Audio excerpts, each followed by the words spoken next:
شر این پخته یا برف؟ این برف اکا. اوه این که بریده؟ این همه ایدین تونمی ابیت همه برف شده. این همه که گراییم باشه بفروشید تمام ایمیگرانت ها رو وطن روی کده میشه؟ ها مرا با پول شومتی. یارشه навор сохта шудагии бо дастгирии сайти 1xbet дар инҷа коэффициентҳои зиёд ва бонусҳои гуногунам меёбем ки силкаш дар комментария. ҳамчунин агар бо промокоди ёвонӣ шумо регистратсия кунед барои пардохти аввалинтон 6500 рубл бонус медиҳанд. салом биродарои ғариби ман ба ҳаматон дар ин шабҳои тор як муҳаббате аз ҷониби аллоҳ таманно месозум ва тамоми дӯстои ғариб бозгашт ба ватан насибу рӯзӣ бигардад. ба ӯ برادرایی که نسبتی ما یگان غرض دارن یگان کینه در دل دارن خداوند رحمان جزای خیرشون ده. دو تا دوگانه خیلی وقت یا دیگری رو نمیبینن یا وقت ساعتی میبینه و میخرن ای باید 15 سال میگذره 20 سال میگذره و میخرن و مونیسه میگه توی آمایو چه خیلی سلامتی زندگی و چه خیلی مگه زندگی ندارم حالی اما دخترم مگه یه نیه گفته حالی اما دخترم این همی بیزه بی گفته یک تا سنم نگاه نمکنه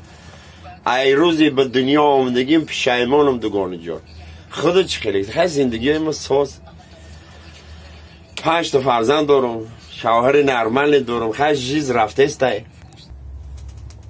گفته خیلی من چیکار کنم تا همچه دوگانه از سویت بیتی آخه چیکار کنم همه خیلی نگاه کرده گفته گوش کن سهر بخی جات یک گرافین بگی برای این هم پیونوشتر دیدی اون همون جبه درا سیر اونا بامجا هستن آدمای مست یکان تشتی چشک بگی خانه بیار خیلی استراحت که دخترم گفته مگردی ام رفت بجای رسید میای پلانو رو مکنه سهر یک گرافین مگیره میره میدروی هم پیوبر ست بام جمعه خیلی لرزش دیدن گرافین پری پیو مکنه یا نگاه مکنه یا تش بالی میانی همیت کالده خوسته آس تاقبه گوش میره میگه پخمیل مکنی گفته با نمکنه مکنه کریشه رفته خونی مگفته گریسته خونه شو وردش استال پستال نکری وقت که وادکر ریخته این پخمیل همیت لرزده برداشته آخری هاپ